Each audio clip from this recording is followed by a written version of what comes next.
Hello, and welcome to our calculus notes for section 5.4. Today we're talking about exponential functions, and we're going to get into differentiation and integration of these as well. So first off, let's just take a look at exponential functions in general, and we'll start with the definition of the natural exponential function.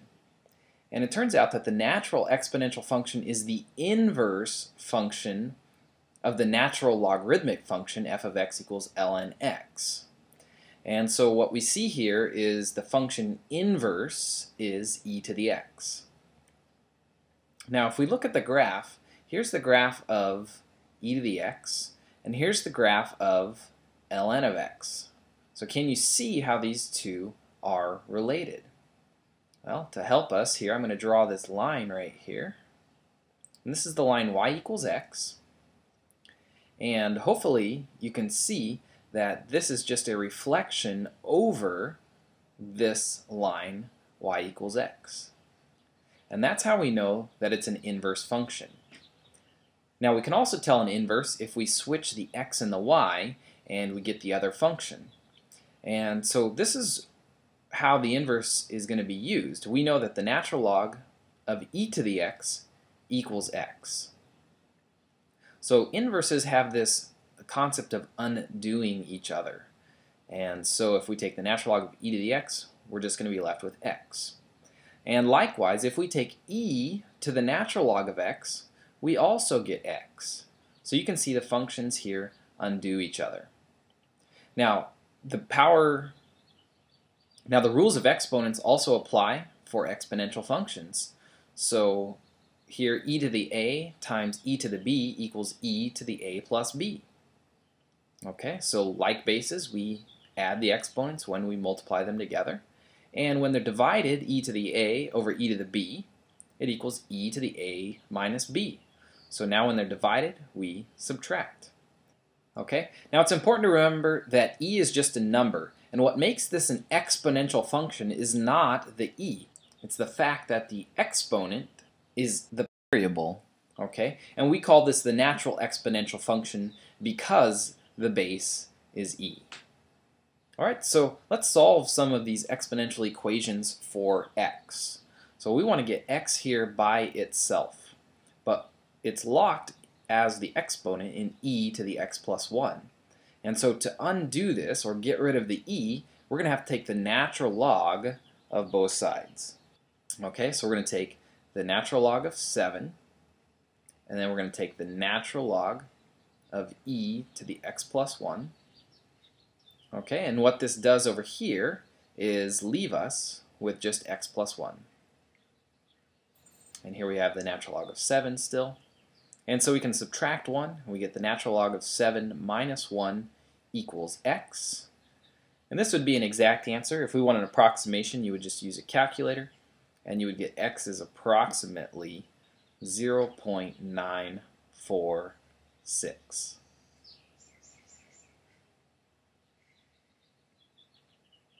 Alright, let's try our next one. Here we have the natural log of 2x minus 3 equals 5. Well, the x here is locked inside the natural log. So in this case, what we want to do here is this equation right here, e to the ln x equals x. So we're going to take e and raise it to the power of ln of 2x minus 3. And what we do to one side, we do to the other. So we get e to the 5th power. Okay, now this right here, e to the ln, just is going to leave us with 2x minus 3 equals e to the 5th. And then we can solve for x by adding 3 and dividing by 2. So x equals e to the 5th plus 3 divided by 2. And then we would just type this into the calculator to get an approximation of about 75.707.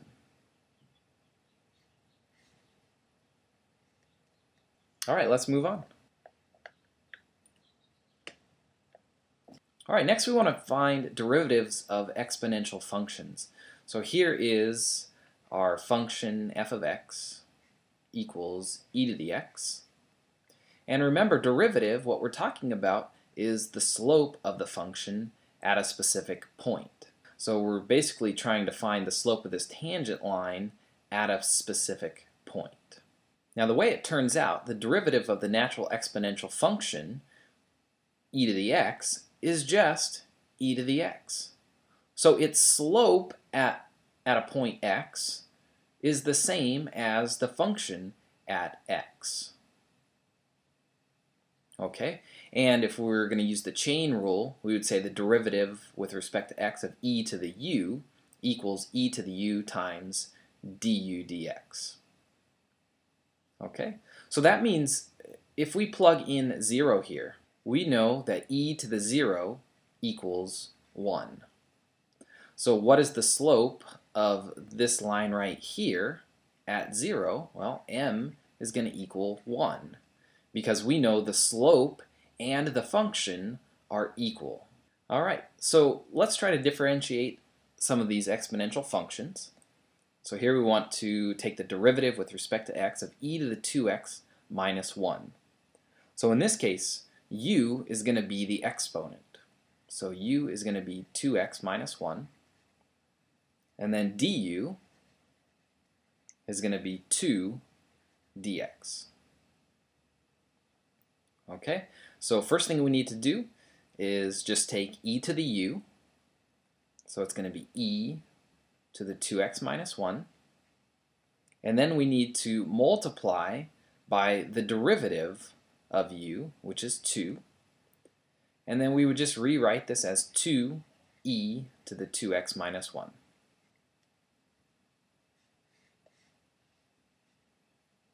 Alright, go ahead and try letter B on your own. Go ahead and pause the video and come on back when you're done to check your work.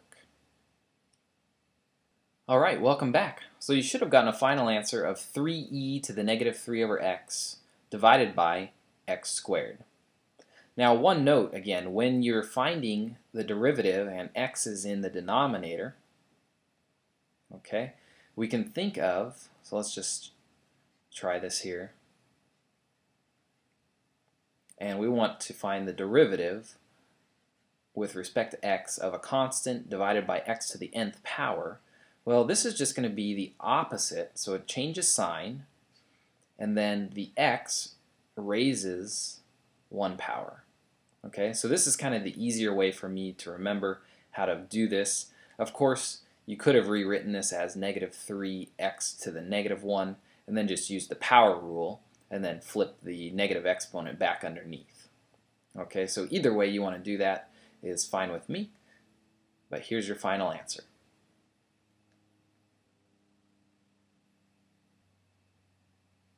Alright, so whatever we see up in this power, here we have e to the square root of x squared plus 1. So here we can see that u is going to be the square root of x squared plus 1, which of course we want to rewrite as x squared plus 1 to the 1/2. And then for du, we're going to get 1/2 times x squared plus 1 to the negative 1/2. And because this is a function inside here, we're still going to use the chain rule. So this is going to be times 2x. And if we clean this up a little bit, you can see here that the 2's are going to cancel. Okay, and then the negative exponent would flip underneath. So we would rewrite this as x divided by the square root of x squared plus 1.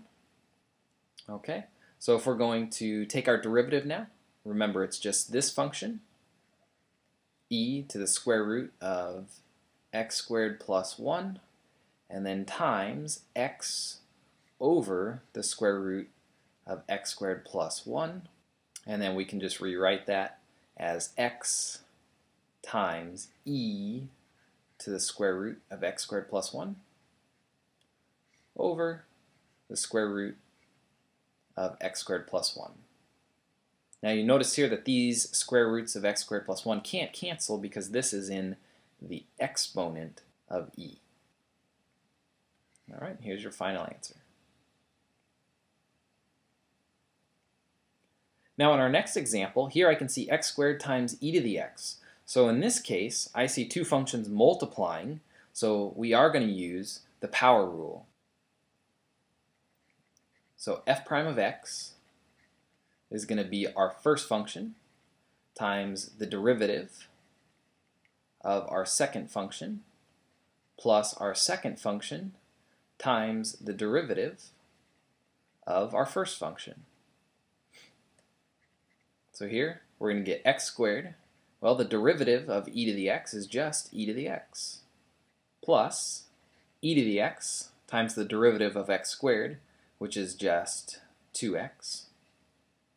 And we usually like to see constants and the x's in front of our powers, so we'll rewrite this as x squared e to the x plus 2x e to the x, and that's our final answer.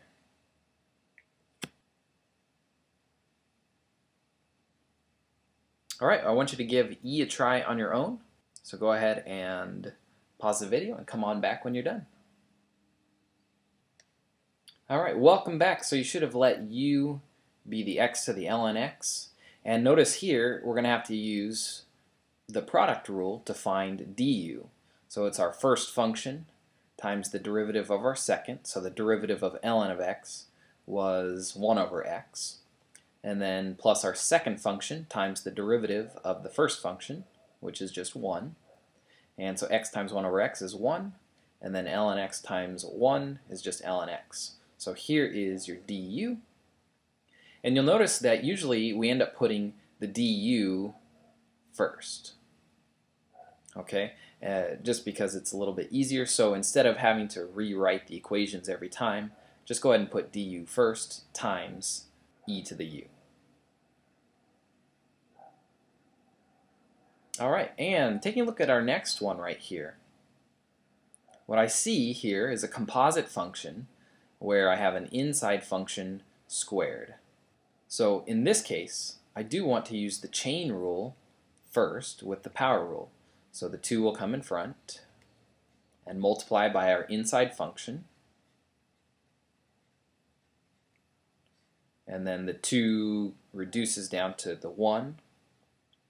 And then we need to multiply by the derivative of the inside here. Okay, so what's the derivative of e to the negative x? Well, it's going to be e to the negative x times the derivative of negative x, which is negative 1. So we'll just pull that negative out in front. And then plus, what's the derivative of e to the x? Well, it's just e to the x. Okay, and if we want to rewrite this the way you might see it in the textbook, we'll have the 2 e to the negative x plus e to the x. We don't need to write the first power. And then we'll probably see the positive e to the x first, written minus e to the negative x. Either way, both of these would be correct answers here. Alright, so that is the derivative of the natural exponential function.